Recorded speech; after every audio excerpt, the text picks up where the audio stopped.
Hey guys, I'm live again for my Hormone Diaries series. We're on day 7 and what day are we on of the week? Tuesday. Hopefully you've been able to catch some of the other lives that I've been putting on.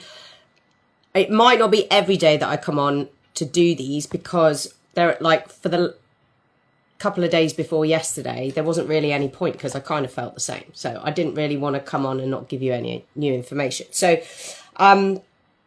today's following up from yesterday where I talked about ovulation as part of it was one of the phases in our menstrual cycle. And ovulation only lasts about 4 days, the actual act of eggs being released, traveling down the fallopian tubes and into the womb. But I learned something new yesterday. I love a good book, and I've had a book sitting on my shelf about perimenopause for probably about a year, and I've not read it. And I got to a part yesterday in the book that talked all about the different phases. So to put it into perspective, whilst we're on day 7 of the Hormone Diaries, I'm actually day 16 of my cycle, and everybody's cycle will be completely different. Usually, you're looking at about 28 days, right? But they can range from anywhere from about 21 days to like 38, 40 days. So this is why it's really important, ladies, to track your cycle, whether you do that by way of an app or whether you do it using like pen and paper or a phone calendar, however you want to do it. It's really important because nothing is normal and every one of us is completely unique in the way that our hormones affect us. Okay. So, today's live is going to go a little bit like this. So I've already given you what day of my cycle I'm on. So day 16. I'll tell you again what phase that is and what that means for you. Where we are with the moon phase, because the moon cycle absolutely will correlate with your menstrual cycle. Once you start tracking it, they might not completely align, but you will start to notice the moon's energy affecting your own energy, and then how to support yourself during this particular phase. Now, regardless of how old you are or how young you are, this will definitely be relevant to you. I am only just learning a lot of this information now, like in my mid-40s, which seems kind of ridiculous because I've already been having menstrual cycles since I was probably about 12, right? So the fact that, and I'm not alone, there are millions of women around the world that have never had this information given to them, and we have literally just fumbled through life, hating the fact that we have menstrual cycles because we've also been conditioned to believe that it's a really negative thing and it's something to be really ashamed of. And it's absolutely the opposite, okay? Because once you connect with your cycle, you will connect with yourself, right? Once you connect with yourself, you become really empowered and aware of how your mind, body, spirit operates, and then you can more confidently advocate for yourself, whether that be with medical professionals, whether that be with your friends, your partners.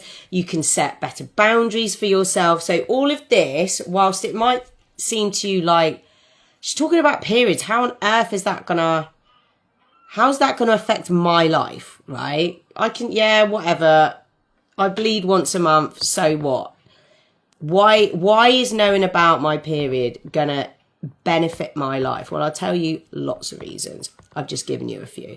You will be able to better advocate for yourself. So when you feel like something doesn't feel right in your gut, in your body, then you will be able to make an informed decision, knowing for a fact that you know yourself, right? So if you're feeling a bit icky, or or you've got an idea that you might come on, or you're in your ovulation phase and you know that you get tired, and someone invites you to go out, or there's like a special occasion, or you have to travel somewhere and you just think, oh man, I just can't deal with that, then you will be more empowered and more confident to say, actually, I'm going to give it a miss. Okay. Without the fear of missing out, because the upside to not doing that thing is that you're not pushing yourself beyond a level that is comfortable for you, and you'll actually feel loads better after the fact. Okay. Because so a lot of the time when we push ourselves to do something when we're not feeling it, we then are left with guilt, frustration of why did I do that when I wasn't feeling it. Okay. The other thing is that you'll feel more confident and successful setting and maintaining boundaries, whether that be with friends, with family, with partners, with people at work or at school.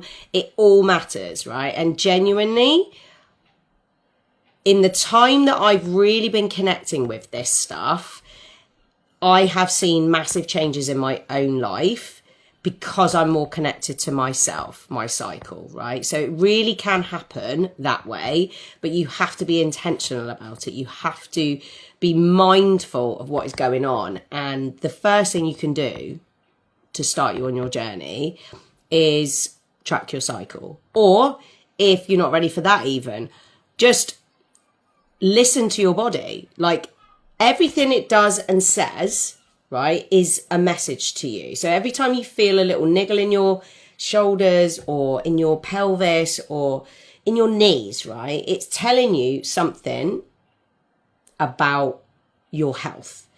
And whether you choose to listen to it and acknowledge it and then do something about it, that's your choice. If you choose to ignore those signals, then you will experience the consequence of whatever it is, okay? So I really just wanted to come in and say to you today, just really emphasize the fact that knowing about your menstrual cycle, being in touch with your menstrual health, being in touch with your body as a whole and how your hormones affect you as a human being, because they're not just present in females.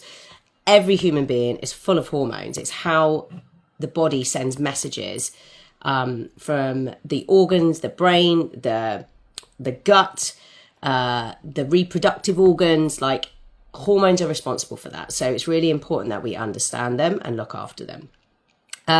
So right now I'm in my ovulation phase, which usually lasts about 4 days. But what I learned yesterday by reading this book is that actually your ovulation phase, right, can last about 10 days. And what hit me like a ton of bricks yesterday was I've always believed that the 4 days where you're actually ovulating, where the eggs are actually being released, is the period of time where you feel your best. Like you're great at communicating, you're your most sociable. And I don't know whether it's because I'm just more in tune now and I'm in a different stage of my life where all of my normal symptoms at certain times in my cycle are now not normal. Like they're starting to be completely different. So I'm having to rethink how I feel about my cycle. And one of those things is that during the ovulation phase, I've always believed that is where you're most radiant, you're most communicative, right? Because it's the time when you're most fertile. So if you were wanting to get pregnant, that is the time. In actual fact, it's the few days on the run up to that first egg being released by the ovary. That is the time when you feel more sassy, more vibrant, more delicious. And actually what I'm experiencing now and what some of you may well be experiencing during that ovulation phase where the eggs are traveling is ovulation fatigue. And I didn't even know that it was a thing. I did not know it was a thing because I am fatigued just in general all the time. And I've put that down to all sorts of manner of things, right? So I'm going to read to you. I've found this information from a website called Adore Fertility, right? And it just kind of came up, and I thought it'd be really useful to share it with you because I'm 46 and it's the first time I've heard of it, right? So it means then that when we go on to the how to support yourself bit of this live, you will be able to identify the symptoms that you might be experiencing around the time of ovulation, identify that might be ovulation fatigue, and know what you can do about it to make yourself feel better. All right. So,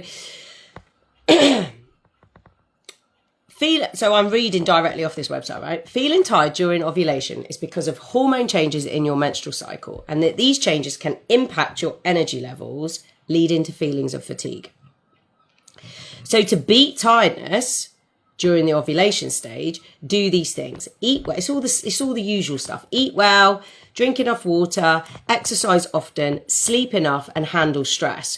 Handle stress. Now that's a topic all on its own, right? Because that's not as easy as it sounds, right? We all know that stress is everywhere, and handling it might need several different techniques to really feel on top of it. So ask yourself, how do you handle stress in general, right? And then maybe use some of the techniques that you currently know about and that you utilize during this time. Some women may feel sick and tired during ovulation due to the hormonal changes because you're fluctuating. So that might be nausea and fatigue. Women may feel tired or weak during ovulation because of the hormonal changes. And is it common? Yes, is the answer to that. And the severity and the impact on daily life can vary greatly from person to person. So when it's asking about how long it lasts, fatigue, it's usually a few days around ovulation time. So during the time when those eggs are traveling. It can't really be prevented, but as long as you're mindful of what's going on with yourself and you've got these, self-care techniques and stress reduction techniques in your tool belt, you can access them whenever you need. All right. What it does say is, when should I see a doctor for ovulation fatigue? It says, if ovulation fatigue is severe, persistent, or affecting your quality of life, obviously seek medical advice. Hi, Michaela. Oh my goodness, what a blast from the past. How are you, my love? Really nice to see your face. I'm talking about ovulation fatigue. So the time during your menstrual cycle when your ovaries release the eggs, that's ovulation. And I'm talking about fatigue that can occur during that time because I'm feeling it right now. Treatments for ovulation fatigue. It says, yes, there are treatments. Mostly it's lifestyle modification. And if it's obviously really, really severe, then hormonal therapy, right? So I'm at that age where hormone replacement therapy, HRT. I'm very good, Michaela. Thank you so much. It's really lovely to see your face. I hope you're doing well. Yeah, HRT, hormone replacement therapy, is something that is usually an option for menopausal women. And I'm grateful to say that I'm in that stage. All right. So the concluding note on this website about ovulation fatigue is that it is quite common for most women, right? But as you may have already established, I have literally only just come across this term yesterday, and I am 46. So just knowing about these things can make you feel really empowered. Because the way it's making me feel is a lot like the days right before you bleed. I always have a sense of relief when I come on, right? Because the pressure builds and I feel really tired and, all those other things like angry, sweaty, and I kind of feel a bit like that without sweat.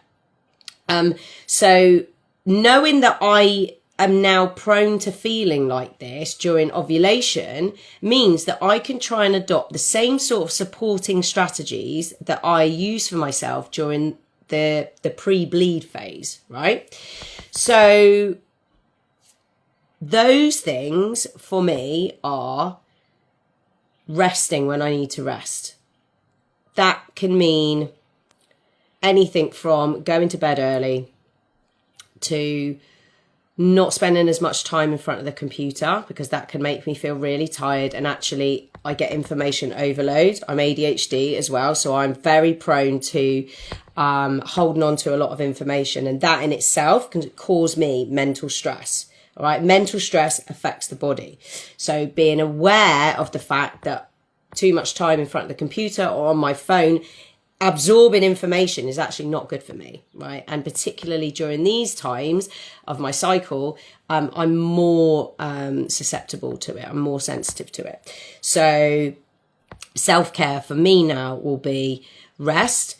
I might have a nice bath, or if I'm feeling really fatigued, I might have an invigorating shower instead. If I want to feel really energized, maybe in the morning, I have like a cool shower, maybe a body scrub to wake up my skin. But if it's towards the end of the day, I might choose to have a nice relaxing bath with some bubbles or some bath salts, have a nice read of a book, eat comforting foods, but not foods that will make me feel guilty, right? So not overloading my gut with foods that I wouldn't ordinarily eat, but foods that feel comforting to me. So something warm, perhaps, something with some carbs for sure, maybe something with like a creamy sauce, or just drinking loads of cups of tea, you know, whatever it is for you that isn't on the flip side going to make you feel really bad about yourself, because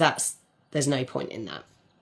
So that is basically where I'm at in my cycle at the moment, and what ovulation is in a nutshell, and this newfound information about ovulation fatigue, right? Honestly, game changer, because now there's two parts during my full sort of 28 to 32 day cycle, 2 phases where I'm going to feel like this. And now I'm aware of it, I can do something about it, right? I can make I can make a conscious effort not to make sort of sociable plans during those 2 periods of my menstrual cycle, because I just probably won't want to do it when the time comes. Plan it for those times where I'm going to feel more vibrant, more motivated, more energetic, right? So, Michaela, I'm interested. Do you track your cycle? Do you track your period at all on an app or on a diary or whatever?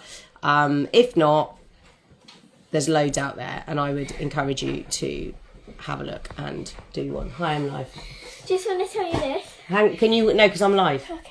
You tell me in a minute. And then I did say that I was going to tell you where we are with the moon's cycle right now. So Friday was a new moon. A new moon is when it's sort of black in the sky. You can't see any light. As the light starts to grow, so as we start to see more of the moon, so like a little crescent moon, that means it's a waxing moon, right? I've never really understood the waxing and waning, but now that I understand waning, which means reduce the light. So that's the period between a full moon when it's really bright and right the way around till it's no light. That's the waning phase. And the waxing phase, which we're in now, is as the light is starting to grow. So I will tell you exactly where we are, because I'm using my phone for the live. So I'll tell you exactly where we are in the moon's phase. So we're in a waxing crescent, right? So we've got 4 days left to the next quarter moon, right? Now, what that should hopefully mean, given that I have just told you about ovulation fatigue, is that as the moon starts to increase in energy and create more light in the sky, that I should start to feel more energetic, right? So I've become kind of obsessed with the moon cycle, because I am definitely noticing changes in my own energy at different stages of the moon's cycle. So, I'm certainly no expert, but just being aware of that has been really helpful for me, because there have been times when I've thought, God, I just feel so tired, or I just feel really heavy. And I've realized, oh, we're just about to come into a new moon when there's no energy in the moon, or we're just about to come into a full moon and actually the energy is like ramped up so much that I feel like I might explode, right? So it's those things, and be under no illusion, right? This is not some, hocus pocus stuff. This is science based fact. It's all about energy. All the planets and stars are in the sky, in the atmosphere, in the cosmos, and they are generating energy. They're held up there by a certain type of energy. We are held onto the earth by gravity, which is another type of energy. So to think that the elements in the sky, the moon, the sun, doesn't affect us is kind of naive to think. But unless you're into it, you're not really going to relate. Okay, so I just throw this in for anyone that is interested, because it definitely interests me. So I am going to leave it there. I hope you found that useful. I am going to drop some ovulation information into a post over the next couple of days just to back up what I've said in the last couple of lives. But yeah, do check out ovulation fatigue. It's certainly something that is new to me. And I'd be really keen to hear how you found this video and, what you've got out of it. Is ovulation fatigue new to you? Because it certainly is to me. And if you feel bold enough, let me know where you are in your cycle, because that would be interesting to know where you are. So I'm going to leave it there. Have a lovely evening. Thanks so much for watching, Michaela. It's so lovely to see your face, and wish you good evening. Bye.